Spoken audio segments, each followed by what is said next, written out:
Bonjour, bienvenue dans Face à la presse. Notre invité de ce soir est ce qu'on appelle un transfuge, X-Pont comme on dit. Il est aussi diplômé de la Harvard Business School, commence aussitôt une carrière dans les travaux publics avant d'être rattrapé 10 ans plus tard par l'automobile, en l'occurrence la fameuse alliance Renault-Nissan-Mitsubishi lancée par un certain Carlos Ghosn. Chez Nissan, il restera 17 ans, puis ce sera Mitsubishi avant d'être happé par un autre Carlos, cette fois-ci Carlos Tavares, lui-même transfuge du groupe Renault, arrivé chez PSA, et là en tant que directeur général de Citroën, et c'est la fonction qu'il occupe aujourd'hui. Bonjour Vincent Kobe. Bonjour. Merci d'être avec nous dans Face à la presse. Citroën fait partie des 7 marques phares de PSA, deuxième constructeur européen. Je parle de PSA, près de 75 milliards d'euros. Citroën, c'est pas loin d'1 million de véhicules en 2019, 90 pays, 10 000 points de vente. Votre slogan, malgré les anglicismes, Optimistic, Smart and Human, et des nouveautés dans la tradition Citroën, innovantes, tranchantes, disruptives, dirait-on aujourd'hui, comme Ami, on va en parler. C4 qui vient d'arriver tout juste sur le marché, une très belle berline qu'on nous promet aussi depuis trop longtemps, qui devrait arriver d'ici 2021. Avec vous, on va passer en revue l'actualité du produit, celle de la marque et bien sûr l'énergie. Et pour vous interroger avec moi, Christophe Bourou d'RTL, bonjour. Bonjour. Patrick Roger de Sud Radio. Bonjour. Et Andy David de Automoto qui vous pose la première question. Bonjour. La question que j'ai envie de vous poser, c'est la grosse actu pour vous, c'est le lancement de la C4. Alors c'est une voiture assez originale esthétiquement, c'est une voiture qui est un petit peu entre deux eaux niveau concept, quelque part entre le SUV et la compacte. À force de faire original, vous n'avez pas peur un petit peu de devenir un véhicule de niche ? Si je peux revenir en arrière, ce qui est important de retenir sur Citroën, c'est 2-3 mots. Et Pierre en a parlé un peu en introduction. Il y a foncièrement au sein de Citroën, et depuis le début, et on essaie de porter cette flamme quotidiennement, de l'innovation, de l'audace. Tous, autant que nous sommes, nous avons connu les produits plus qu'innovants, défricheurs qui créent des offres nouvelles que Citroën a amenées sur le marché, depuis la traction jusqu'à la 2 chevaux, la DS et bien d'autres. Ça veut dire quoi ? Ça veut dire que nous ne regardons pas ce que nous avons fait, ni ce que les autres ont fait, nous regardons ce que nous pensons qu'un client dans 5 ans va vouloir. Donc quand on se regarde face à une page blanche et qu'on définit un produit, on se dit qu'est-ce qui, normalement, avec notre meilleur jugement, peut être la demande du client dans 5 ans. Depuis 10 ans, on a vu arriver des SUV. Un SUV, c'est quoi ? C'est principalement un véhicule un peu haut sur pattes, qui vous donne une meilleure visibilité, qui vous permet d'en rentrer et d'en sortir plus facilement, et qui a une certaine versatilité dans sa définition. Souvent, les SUV sont devenus un peu carrés, un peu lourds. Ils n'ont pas répondu aux attentes de tout le monde. Donc, quand on a imaginé cette C4, pour revenir à votre question, on s'est dit, pourquoi est-ce qu'on ne ferait pas une voiture qui répond aux critères un peu intemporels d'une voiture, fluide, élégante, dynamique, mais qui en même temps embarquerait ces critères fondamentaux de cette tendance des SUV, haut sur pattes, flexible, et donc qui permet entrée, sortie, confort, tout un tas de valeurs fondamentales. Donc c'est ça la nouvelle C4. Et pour répondre à votre question, je pense que Citroën n'a jamais l'intention de se reproduire. Citroën a toujours l'intention d'avancer et de répondre à des demandes futures. Christophe Bourou. Alors, vous êtes dans l'innovation, vous proposez une C4 électrique, l'IC4. La question, c'est pourquoi vous n'êtes pas allé dans l'hybride ? Alors, est-ce que c'est une électrique pour faire baisser les taux de CO2 dans le groupe ? Question un peu pour mettre les pieds dans le plat. Ou c'est parce que vous ne croyez pas en l'hybride pour ce segment sur la C4 ? Est-ce que c'est un choix ? Est-ce que vous pouvez nous expliquer votre choix ? Alors, c'est une très bonne question et je vais essayer de faire court, mais on peut échanger pas mal de temps sur ce sujet-là. Premièrement, la demande réglementaire, mais aussi la demande de nos concitoyens, est un transport plus propre. C'est manifeste dans nos ventes, évidemment dans les demandes des autorités locales et nationales françaises, ainsi qu'européennes. Pour le faire simple, on peut avoir une offre totalement électrique, on peut avoir une offre hybride rechargeable, une offre hybride.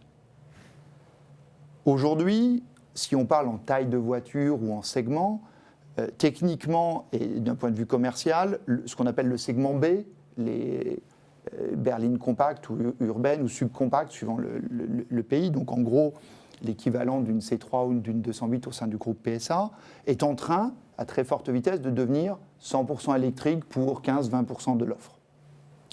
quand on parle de véhicules plus gros, on arrive, dans l'état actuel de l'art, à un enjeu de poids, prix, autonomie qui n'est pas optimisé sur, on va dire, l'équivalent d'un C5 Aircross chez Citroën. Donc, pour apporter la bonne offre, on a décidé de mettre un hybride rechargeable. Donc, entre ces deux segments, il y a une ligne de crête où le 100% électrique est économiquement viable, répond aux attentes des clients en étant abordable en coût d'achat et en coût d'usage. La position de Citroën, c'est de dire on va être en avance de cette ligne de crête. Et la ligne de crête aujourd'hui, elle est sur ce segment de la berline compacte, où se trouve la C4. Et donc, nous avons eu le courage, l'innovation, la volonté de mouvement proactif, de dire nous allons faire du 100% électrique sur ce segment. Nous offrons de l'hybride rechargeable sur les segments supérieurs en poids et en taille, mais cette ligne de crête va progressivement monter et nous souhaitons être en avance de phase. Vous ne pensez pas que les clients sur ce type de véhicule, justement, seraient intéressés par l'hybride plutôt que des voitures plus haut de gamme ou... Il y a un truc qui est rassurant, c'est que sur ce segment-là, au sein du groupe PSA, vous allez trouver de l'hybride, vous allez trouver de l'hybride rechargeable et vous allez trouver de l'électrique. Et c'est en même temps la beauté du groupe PSA. Chaque marque adopte sa propre stratégie, sa propre cadence d'innovation. Et au sein d'une même famille, nous avons cette liberté et chacun peut décider quel est le bon moment dans son renouvellement de sa gamme produit pour introduire du 100% électrique. Et pour être très simple, selon moi, la C4, dans l'année de lancement, donc qui va être fin de cette année, début de l'année prochaine, va avoir peut-être 15% de ses volumes qui seront faits sur du 100% électrique, le reste en thermique. Ce pourcentage va monter durant la vie de la C4. Monter de 15 à 30 ou de 15 à 50, l'avenir nous le dira en fonction de l'infrastructure, en fonction des incitations. Patrick Auger. Est-ce que cette voiture peut être finalement une tête de pont pour vous, pour Citroën, pour aller chercher un nouveau public? Parce que moi, ce qui m'intéresse, c'est de savoir quel est le public qui va acheter en fait cette voiture, qui va être intéressé. Est-ce que c'est une voiture donc tête de pont pour aller chercher un nouveau public en France, mais aussi à l'international?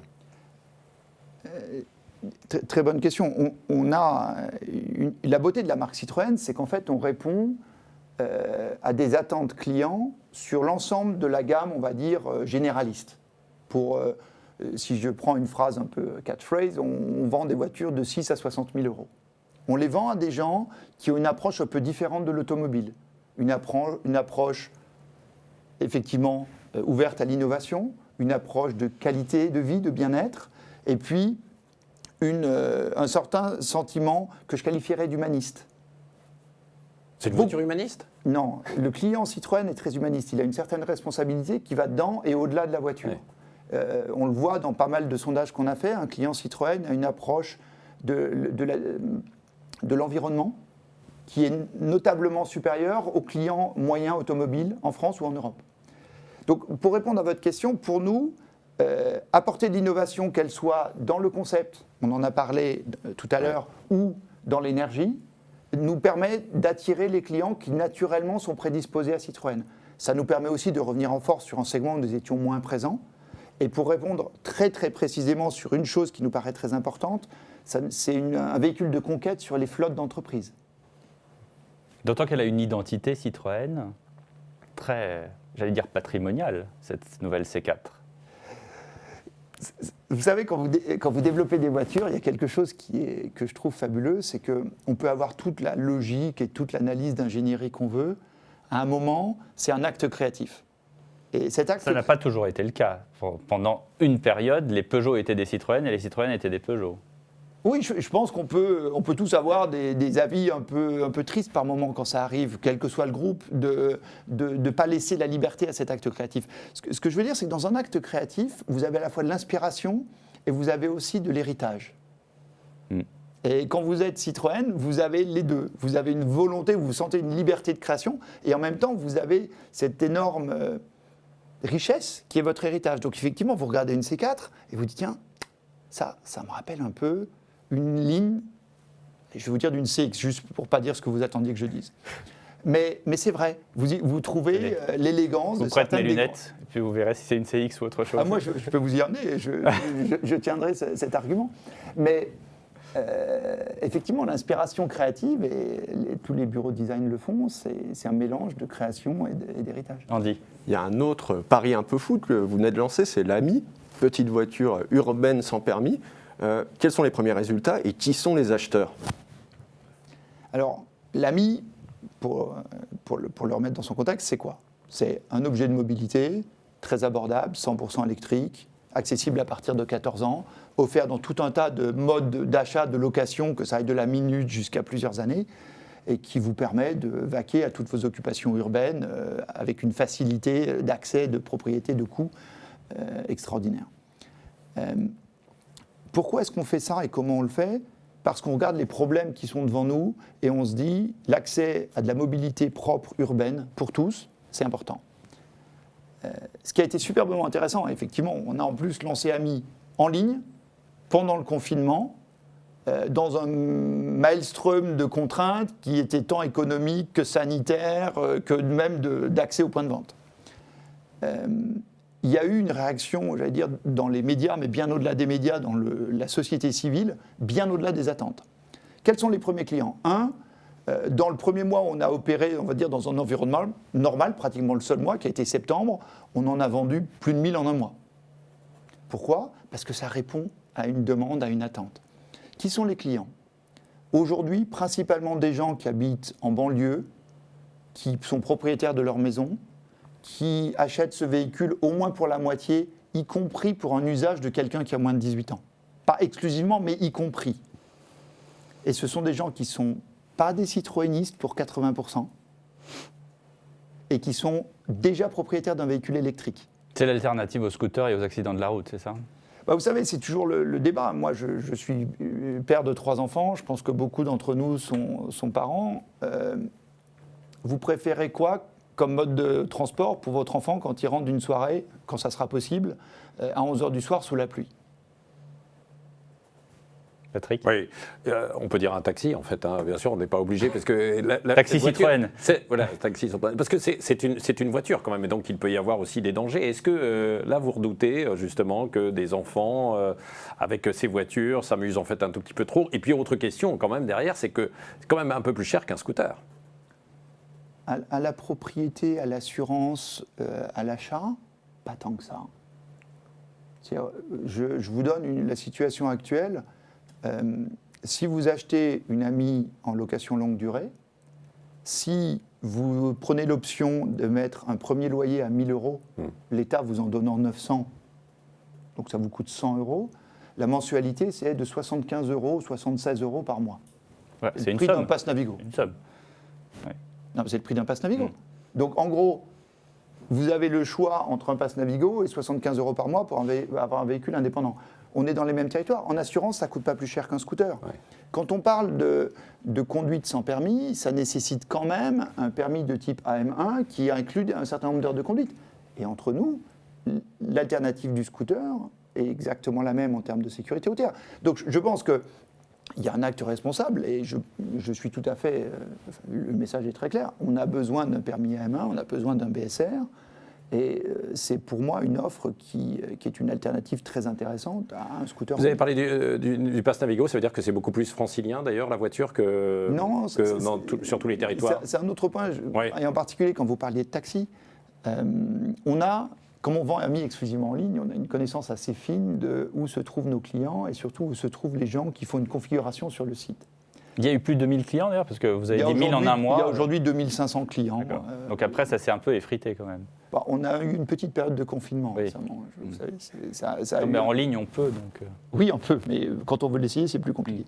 Donc les lieux d'achat, aujourd'hui, les grandes métropoles françaises, les façades atlantiques et méditerranéennes, principalement.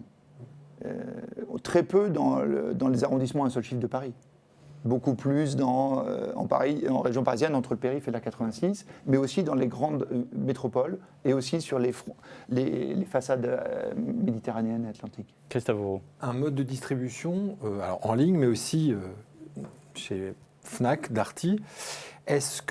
Comment réagit le réseau? Parce qu'ils doivent se dire, voilà, pourquoi pas nous? C'est une voiture dont on fait le buzz, dont on parle partout, et finalement, on ne la trouve pas en concession, on la trouve chez la Fnac, Darty. Comment ils ont réagi? Est-ce que vous ne craignez pas de vous les mettre à dos, finalement, tout le réseau Citroën? Alors, premièrement, on les trouve dans, si j'ai bien ma mémoire est juste, ce matin, 138 concessions. Donc, c'est ouvert au réseau. Je crois qu'il y a 2-3 choses qui sont assez importantes à garder à l'esprit. Il y a 3 ou 4 gros groupes de clientèle pour amis. Il y a les ados jusqu'à jeunes adultes, on va dire les 14-25 ans. Il y a ce que j'appellerais des jeunes retraités. Il y a des professions libérales dans des métropoles régionales. Et puis après, il y a tout un tas de modes de consommation différents, de l'autopartage et des choses comme ça. Les 14-25 ans, la première marque pour eux en France aujourd'hui, c'est Fnac. La fréquentation des concessions Citroën par des 14-25 ans, elle est quasi inexistante. On l'entend très bien, mais la question c'est de savoir, est-ce que vous, Citroën, vous ne prenez pas un risque, j'imagine qu'il est mesuré, en allant sur ce mode de distribution par rapport à votre réseau, pas par rapport au public, par rapport à votre réseau? Alors, on va rentrer dans des détails. Mon réseau, enfin le réseau Citroën qui n'est pas mon réseau, le réseau Citroën, a l'opportunité de lever la main et de vendre à Ami ce qu'aujourd'hui plus de la moitié du réseau a fait. Deuxièmement, quand on est dans un processus d'innovation comme Ami, l'enjeu c'est vraiment d'être dans un mode de start-up d'entreprise. C'est-à-dire, à aucun moment nous avons imposé quoi que ce soit à quiconque. Parce que je crois vraiment qu'on est dans de l'innovation, on est dans du début d'entreprise. Est-ce que je suis capable de vous dire combien j'en vendrai dans 5 ans? La réponse est non. Donc, on a minimisé les investissements de notre côté, on n'a pas imposé les investissements à notre réseau, on a eu la chance d'avoir un partenariat avec Fnac Darty et on a ouvert l'opportunité à notre réseau. À nous de construire un avenir pour ce projet. Oui, et alors pour poursuivre, est-ce que ça veut dire que ça préfigure aussi peut-être une nouvelle forme de distribution en fait demain, c'est-à-dire qu'il y a une nouvelle stratégie qui est derrière, aujourd'hui on va acheter en ligne, on va aller dans les espaces de loisirs, dans les centres commerciaux et plus nécessairement dans les lieux qui vendaient de l'automobile auparavant. Il y a une volonté aujourd'hui de casser un petit peu tout ça, de rupture? Je pense que la volonté de changer les modes d'achat, elle n'est pas la nôtre, elle est celle des clients. Non mais vous suivez, vous anticipez peut-être aussi un petit peu. Il y a plusieurs façons de répondre à ça. La première, c'est si vous regardez le nombre de visites dans une concession par quelqu'un qui achète une voiture, il y a 10 ans, ça devait être 6, aujourd'hui, ça doit être 1,3. C'est-à-dire, en gros, quelqu'un qui achète une voiture dans une concession... Parce qu'il a la même sur son écran d'ordinateur. 8 fois sur 10, il a fait son choix avant de rentrer. En gros, c'est ça que ça veut dire. Exactement. Parce qu'il y a un accès tel à l'information que globalement, le choix, l'identification, l'évaluation, tout ça est fait. Ce qui n'est pas fait, c'est l'essai. C'est la partie administrative. Donc, c'est un phénomène réel qui est mesuré dans tous les pays riches, on va dire, qui est le choix, il ne se fait plus dans les concessions. Il y a une autre chose, c'est que le confinement nous a appris à tous les capacités de la vente en ligne. Et je pense qu'on a une discussion qui est très constructive vis-à-vis de notre réseau, qui est de dire la valeur fondamentale du réseau, elle est où?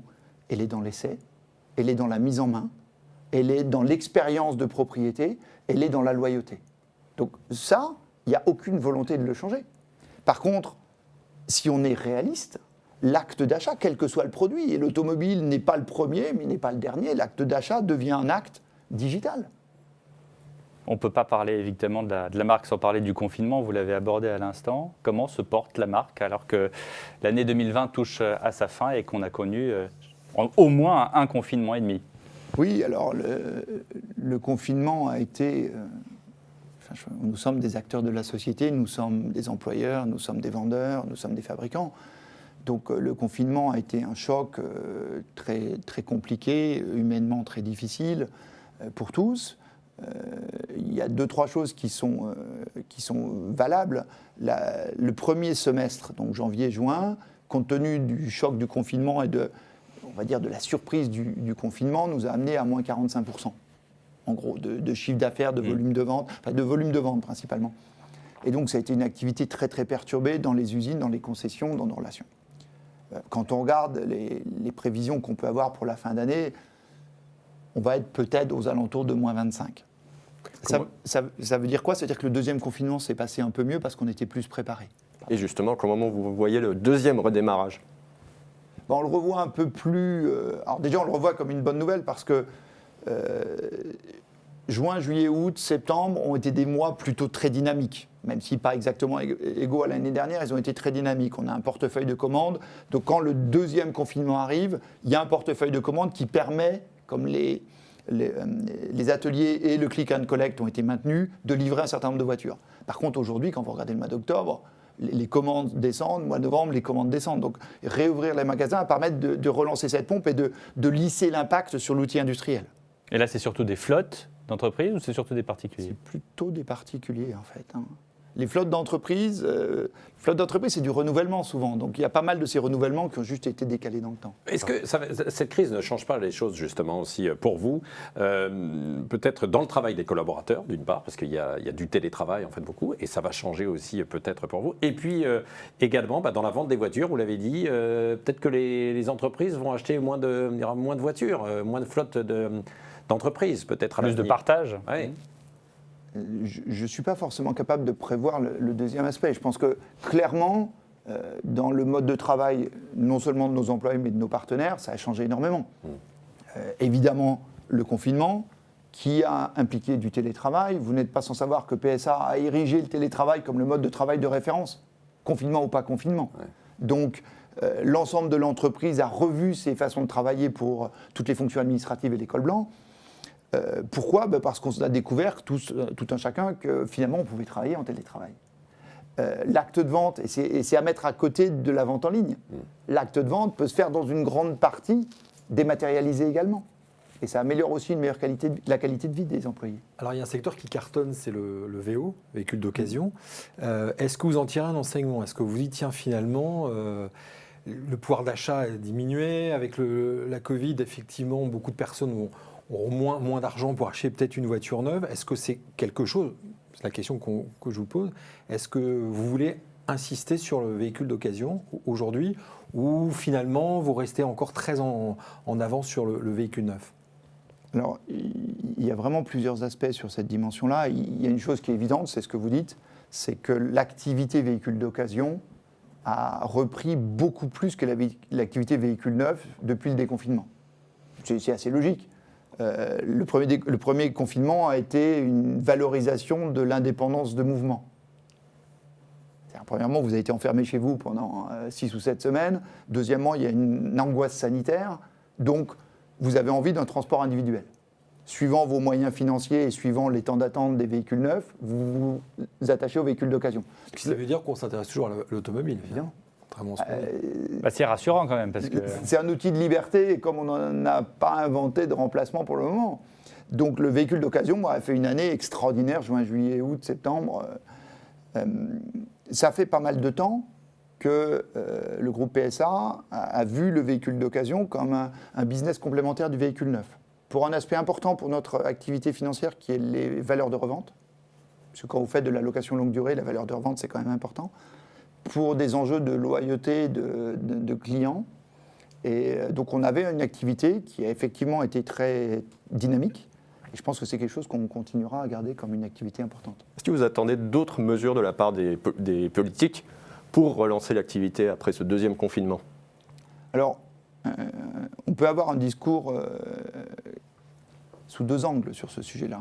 Il y a une chose qui est certaine, c'est que toutes les activités de relance, enfin toutes les aides de relance économique en France, mais dans tous les pays européens, ont été en faveur du véhicule propre. Parce que deux besoins ont coïncidé.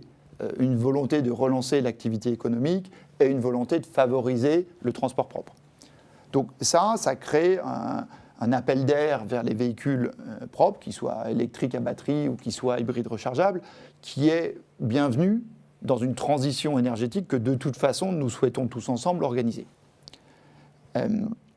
Maintenant, de façon plus philosophique ou plus de principe, le groupe PSA voit les subventions, et surtout le stop and go des subventions, comme des perturbations d'un modèle économique stable. Donc, Je pense que les actions pour la reprise économique sont bienvenues, les actions pour le véhicule électrique sont bienvenues, et je pense que ce qui s'est passé avec l'allongement de conditions identiques, c'est plutôt bien, parce que le stop and go, c'est quelque chose de très très perturbant.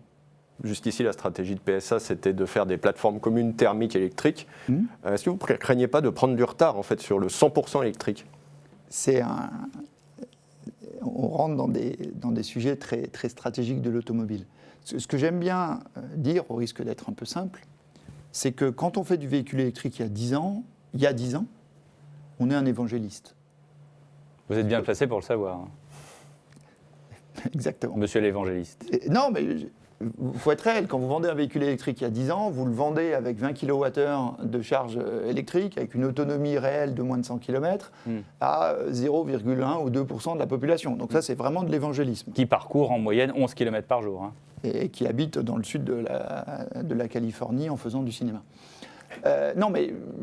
Pas toujours. Pas toujours, mais on est bien dans de l'évangélisme. Quand vous ferez du véhicule électrique dans 10 ans, vous êtes dans une activité principale de marché parce que d'ici là, on aura atteint 2030, les normes, le Green Deal de la Communauté européenne fera que le véhicule électrique est mainstream, si vous m'autorisez cet anglicisme. Aujourd'hui, nous sommes dans une période de conversion. L'enjeu fondamental, c'est de mettre en place un écosystème qui rende le véhicule électrique ou hybride rechargeable financièrement viable et opérationnellement acceptable pour le client. Pour nous, la meilleure façon de le faire, décision du groupe PSA depuis 5 ans, mise en œuvre depuis 2 ans et qui va être déroulée pour les années à venir, c'est les plateformes multi-énergie. Pourquoi ? Parce que c'est le même véhicule. Vous voulez une C4 ? Vous pouvez l'avoir en diesel, en essence, en électrique, c'est la même C4. Elle répond à vos mêmes besoins. D'ailleurs, avec les subventions du gouvernement, elle est au même prix, l'électrique et le diesel. Donc, ça permet de faire de la conversion. Ça permet de mettre des gens dans ce véhicule électrique. Parce que fondamentalement, un véhicule électrique, c'est fantastique à conduire. Mais le processus, et on est tous les mêmes, et moi le premier, le processus de se mettre dans un véhicule électrique est quelque chose de pas facile. Donc quand c'est sur la même voiture, c'est plus facile. Pardon, je vous corrige, elle n'est pas au même prix. Elle est au même prix, ça dépend du niveau de finition. C'est-à-dire que l'électrique bonus déduit est au prix du modèle diesel haut de gamme, avec le maximum d'options. Ouais, c'est pas mal quand même. Ouais, bon. Une entrée de gamme quand même à 20 000 €, il y a 8 000 € qui séparent les deux. Peut-être un point quand même sur ce que vous avez dit tout à l'heure par rapport aux véhicules d'occasion. Est-ce que le paquet doit être mis de la part en fait, des autorités publiques sur donc le véhicule neuf pour pousser et emmener un petit peu le véhicule électrique et les autres et abandonner un petit peu, parce qu'il y a eu des aides aussi sur le véhicule d'occasion aujourd'hui, qui reste un marché très fort. Est-ce que les autorités n'ont pas un rôle en fait à jouer ? Je ne suis pas un spécialiste de politique publique. Non, mais je pense que le directeur général d'une marque importante. Ouais. Non, mais ce que je veux vous dire par là, le marché du véhicule d'occasion, c'est à peu près, si je ne me trompe, ça dépend des pays, mais c'est 3 à 5 fois le marché du véhicule neuf. Oui. D'accord ? C'est un marché énorme. C'est un marché qui est mécaniquement dynamique. D'accord ? La question, la seule question, c'est le prix. Ouais. C'est quel est le niveau de prix. Le volume est assez fixe puisqu'il y a un parc automobile qui se renouvelle. Donc, mettre une subvention sur du véhicule d'occasion, vous n'allez pas augmenter le volume. Vous allez changer les prix de transaction. Quand vous mettez une subvention sur un véhicule neuf, vous influencez, et c'est ce qui est en train de se passer, le mix d'énergie. Vous sortez des véhicules très anciens pour mettre des véhicules neufs. Donc, l'impact sur le parc, sur l'industrie, est beaucoup plus fort sur le véhicule neuf que sur le véhicule d'occasion, enfin, en tout cas tel que moi je le vois. Ouais, Christophe. On parle d'énergie, on parle de prix. Alors justement, quel est le positionnement aujourd'hui de Citroën ? Alors est-ce que c'est une voiture d'entrée de gamme un peu façon Dacia ? Est-ce que c'est une voiture qui va aller sur le luxe ? On a un peu perdu et on a du mal à y voir clair. Alors éclairez-nous, quel est le positionnement aujourd'hui de Citroën ? Et je pense notamment au cousin Peugeot qui lui est vraiment très bien identifié aujourd'hui. Comment vous situez aujourd'hui Citroën ? D'accord. Alors je vais essayer avec des anglicismes. Vous m'avez repéré, vous. Je vais essayer en français. La première chose qui, pour moi, qu'on doit garder à l'esprit, Citroën est une marque qui adore un certain nombre de choses. La créativité, l'audace, ou l'innovation, enfin, cette liberté de penser, qui adore le bien-être et le confort. Les suspensions. Et qui adore ce que moi j'appelle l'humanité. C'est-à-dire c'est une marque et ses usagers. Parce que la marque, elle ne m'appartient pas, elle n'appartient pas à PSA, elle appartient aux usagers. C'est une marque qui a un sentiment responsable vis-à-vis du monde qui nous entoure. Je crois que les 3 choses qui définissent Citroën, c'est ça. L'audace, le bien-être et une forme d'humanité. Première chose. La deuxième chose, Citroën, c'est 6 à 60 000 euros. 6 000 à 60 000 euros. Ce n'est pas une marque qui est définie par un segment ou un prix, c'est une marque qui est définie par une attitude sur l'ensemble du marché principal automobile. Ça a été comme ça depuis des années, ça sera comme ça pour l'avenir qui est devant nous. Comment est-ce que ça se traduit dans des produits? Ça se traduit comme Ami dont on a parlé, une liberté complète de création. C4 est un bon exemple. C'est le plus gros segment, le segment C en Europe. Donc des 308, des Golf. Voilà. Sur ce segment C, à peu près 30% sont des berlines. Et on arrive dans ce segment où il y a plein d'offres, tout le monde est présent. On arrive avec un véhicule qui se veut différent, en avance de phase, qui apporte une combinaison de valeurs SUV berline, qui apporte de l'électricité, qui apporte un niveau de confort jamais vu dans le segment. Donc, Il y aura un break sur le C4, non? je vous le dirai la prochaine fois. Il y avait un break sur la GS, donc. Autre temps, autre mœurs. Je Oui. pense qu'il y a quelqu'un qui Très va bien. dire ça.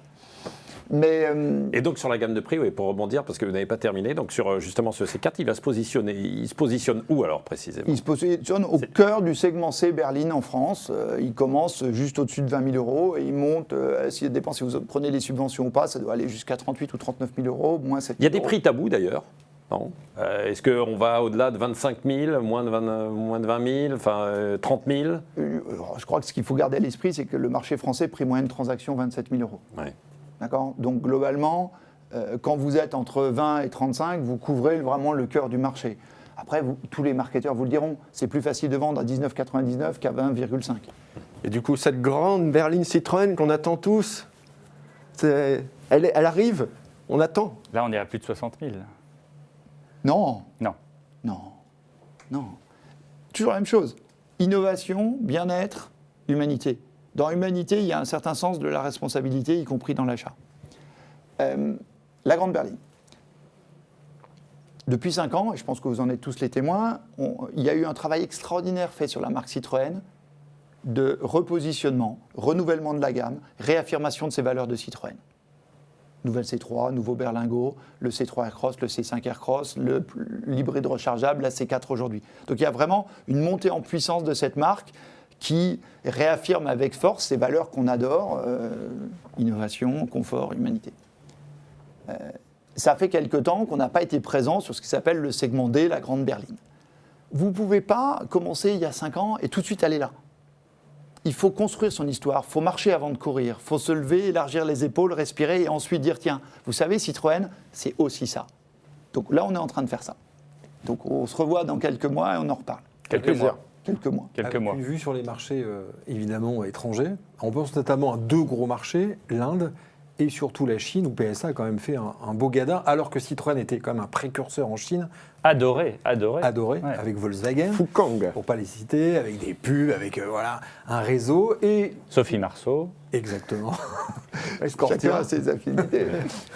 Alors aujourd'hui, quelles sont vos ambitions sur ces marchés, notamment la Chine, qui est quand même le premier marché au monde? Est-ce que vous y allez aller à pas feutrés, ou alors vous êtes très offensif sur ce marché? Alors on est dans vraiment des cadres très très différents. Juste pour remettre un peu de dimension dans la discussion, le marché automobile 2019, on ne va pas parler de 2020 qui est quand même compliqué, c'est 90 millions de voitures plus ou moins. La Chine c'est 30 millions sur les 90. L'Inde, 2,5 millions et demi. L'Europe, 16, 17 les bonnes années. Donc évidemment, le marché chinois, un tiers du marché mondial, un marché sur lequel effectivement Citroën était présent depuis très longtemps, était la première marque étrangère, on va dire, et sur lequel nous avons, pour dire les choses telles qu'elles sont, des difficultés opérationnelles depuis de nombreuses années. Vous n'avez pas les bons produits, ou parce qu'il y a Oui, je pense que vous savez, raisons quand il y a des difficultés, il y a toujours beaucoup de raisons. Je pense qu'il y a eu peut-être des divergences d'opinion ou d'intention stratégique, qui ensuite, ça se traduit par des produits qui ne sont pas les meilleurs au bon moment. Ça se traduit par un manque de motivation des différents partenaires. Et effectivement, ça s'est traduit par une baisse assez forte des ventes. On a eu une discussion assez franche entre les partenaires, donc le PSA et notre partenaire chinois, qui nous a mis sur un plan de redressement. On est en cours de le faire. C'est une année particulièrement difficile. On sait très bien que dans des marchés comme la Chine, les choses ne se font pas en un seul jour. Donc oui, on est dans une période de redressement qui va prendre du temps, mais il est évident que c'est un marché sur lequel on a une histoire, on a une présence, on a une marque et on va s'y attacher. Et la seule chose que je peux vous dire, c'est que pour moi, sur Citroën, il y a une valeur qu'on va aller porter là-bas, qui est cet art de vivre à la française, où on va retrouver les mêmes valeurs que sont l'audace, le bien-être et l'humanité. On pourrait voir l'AMI en Chine, par exemple, ou pas ? Après, il y a tout un sujet de régulation d'infrastructures. Ce n'est pas fait aujourd'hui, mais je vous promets qu'il y aura une AMI en Chine dans 2 semaines, mais deux, parce qu'effectivement, on va les montrer AMI en Chine. Je vais être désagréable, mais vous nous parlez d'art de vivre à la française et d'audace. J'ai un peu l'impression d'entendre DS. Ah bon ? Moi, si j'ai bien écouté DS, ils utilisent savoir-faire. On est très précis sur l'usage des mots. Vous savez, ça fait partie des... Il y a un partage du gâteau, c'est ça. C'est pas un partage du gâteau. Je pense que une entreprise comme PSA ou comme Stellantis demain vit par la force de ses marques. Et c'est très important que toutes les marques soient précises. On va parler Je fais très attention à mes mots. Je ne pense pas avoir utilisé des mots de DS. On va bien sûr parler de Stellantis dans quelques instants. Je voulais d'abord vous hériter de Citroën très, très fraîchement après votre prédécesseur qui a donc amorcé une certaine idée de Citroën très identitaire. Quelle va être la gouvernance Vincent Kobe après la gouvernance Linda Jackson ? Alors là, je vais être assez simple sur la réponse. Une marque, c'est une promesse. Le propriétaire d'une marque, c'est l'ensemble de ses clients. Et que ça soit Linda Jackson, Vincent Kobe ou quiconque autre, l'histoire, honnêtement, n'en a pas grand-chose à faire. Il y a une impulsion quand même. Alors, tout un chacun se lève le matin avec un certain amour, une certaine ambition, une certaine passion. Et il est évident que pour moi, c'est un énorme plaisir, une fierté, une motivation de tous les jours d'avoir la charge d'être le gardien d'une marque avec cette histoire, avec ce potentiel, cette force, cette présence dans les territoires. Donc ça vous corresponde. Vous êtes arrivé, il n'y a plus de ces 4 cactus bientôt au catalogue, alors que Linda Jackson adorerait l'histoire des pare-chocs sur les portières. Oui, mais je pense que toutes les choses ont une vie. La beauté d'une marque et d'une entreprise, ce sont des organismes vivants. Le C4 Cactus, c'est ni Linda ni moi qui avons décidé qu'ils allaient s'arrêter cet été. C'est simplement qu'au bout d'un certain temps, il avait une vie, il était remplacé par le C4. Et effectivement, tous les jours, vous êtes amené à faire des choix, mais le choix, il n'est pas sur est-ce que Linda Jackson ou Vincent Kobe aime ci ou aime ça. Il est où est-ce que la marque, telle qu'elle mérite d'être, dirige la décision. En attendant, vous prenez des décisions. Patrick Roger. Alors, il y a le rapprochement donc, entre PSA justement et Fiat Chrysler. Où va se situer Citroën dans cette immense galaxie qui est en train de se construire ? Comment vous allez vous positionner ? Alors, premièrement, je ne pense pas que le mot rapprochement soit correct. L'intention, il est bien de créer une seule entité. Oui, mais on se rapproche pour de créer... Non, mais j'ai connu des alliances. C'est pour ça que Oui, c'est vrai. Là, on parle bien d'une structure unique. Donc c'est un mariage. C'est une fusion. Une fusion. Attention, vous avez des mariages qui débouchent sur des divorces ou parfois, en fait, donc... Notamment avec Chrysler. N'ayons pas d'expérience personnelle sur ce plateau.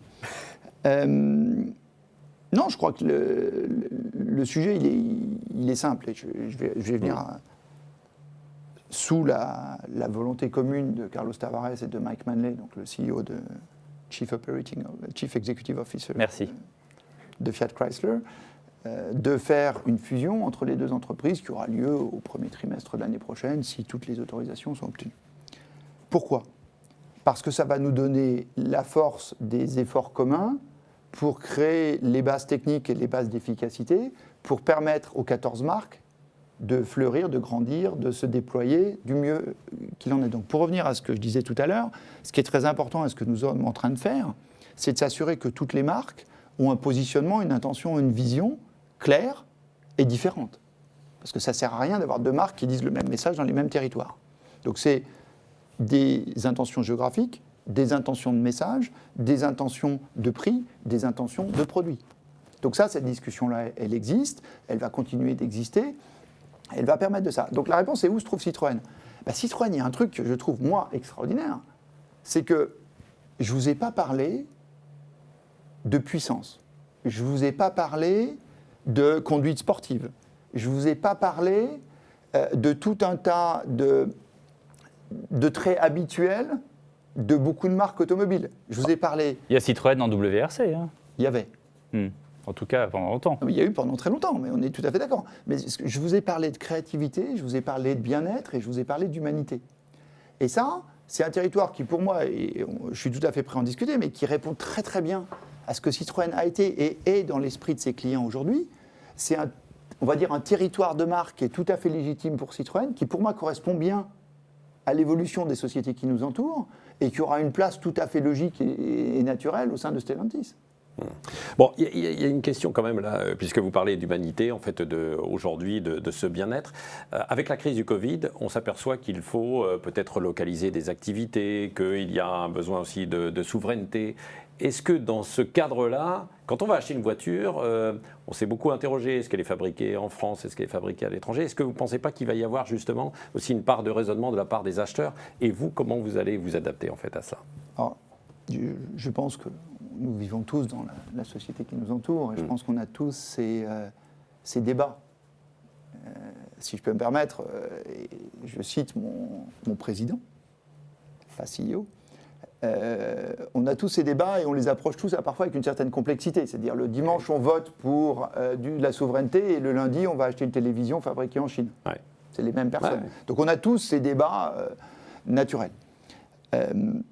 Donc aujourd'hui, ce que je regarde, c'est qu'effectivement, on a dans nos périmètres de décision tout un tas de critères. Un, effectivement, les empreintes CO2 des véhicules que nous fabriquons. Il y a un critère qui devient de plus en plus important, et qui n'est pas réglementaire, mais qui est poussé par les investisseurs, qui est poussé par les médias, qui est poussé par les sociétés, qui est l'empreinte carbone de l'entreprise en totalité, pas seulement des produits que nous vendons. Il y a une troisième chose, et là qui est beaucoup plus industrielle, qui est l'industrie est en train de se transformer en une industrie électrifiée ou électrique. Quand on dit ça, on remplace 30 à 40% de la valeur d'une voiture, qui sont son moteur, sa boîte de transmission, ainsi de suite, par 50% du prix d'un véhicule électrique que sont ses batteries et son électronique de puissance. Si vous regardez bien, le groupe PSA a pris une décision qui a été validée par les gouvernements français et allemands de créer ce qui a été appelé un Airbus de la batterie, en collaboration avec Total et sa filiale Saft, pour localiser la fabrication de batteries en Europe et à commencer par la France. Pourquoi ? Il y a un intérêt industriel. Contrôler la chaîne de valeur, contrôler cette partie très importante du coût et de la compétitivité d'une voiture. Et accessoirement, ou principalement, suivant votre regard, ça ramène sur le territoire européen et le territoire national une partie fondamentale de la valeur qui, sinon, serait venue d'Asie. Citroën, c'est 100% électrique dans 10 ans ? Citroën, c'est plus de 80% électrifié dans 5, si vous voulez mon sentiment, en Europe. Hein. On parle d'Europe. C'est, je dirais pas 100%, mais c'est plus de 50%, 100% électrique dans 10 ans. Ouais. Donc c'est pas la peine de rêver d'avoir un moteur Maserati dans une Citroën Maserati va peut-être faire des véhicules électriques. Mais ils en font déjà. Ça non mais alors, est-ce qu'il n'y a pas ça nous rappellerait des vieux souvenirs. Est-ce qu'il n'y a pas quand même un grand souci en fait sur l'avenir là, quand on mise tout sur l'électrique ou beaucoup sur l'électrique, sachant que par exemple, on a un problème de bornage, en fait, de structure en France. C'est bien d'avoir des voitures électriques, mais pour faire 10 km, 20 km, mais quand vous allez vous déplacer, comment fait-on ? Et là, vous n'y pouvez pas grand-chose, mais il faudra que le pays, comme beaucoup d'autres, soit adapté en fait à ça. Je crois que c'est un sujet qui émerge de façon de plus en plus visible. Il y a deux éléments fondamentaux. Le premier, c'est qu'on parle d'industrie lourde et qu'on ne l'échange pas sur un horizon de 3 ans, mais on peut avoir une chance de l'échanger sur un horizon de 10 à 15. Donc il y a un enjeu d'horizon. Le deuxième, c'est que on a mis 120 ans à construire le réseau de stations-service qu'on a. on ne va pas mettre 3 ans à mettre en place un réseau de charge électrique qui a un impact très fort sur les distributeurs d'électricité et sur le, Locaux, en plus. et sur le mode opératoire de ces Bien sûr, chargeurs haute bien sûr. puissance. On ne va pas le faire en 3 ans. Donc, quelque part, il faut ouvrir une discussion de synchronisation de l'infrastructure avec l'objet. Merci beaucoup, Vincent Cobé. Merci à C'est mon Patrick plaisir. Paulet, Christophe Bourou Merci. et Andy David d'avoir participé à ce Face à la presse.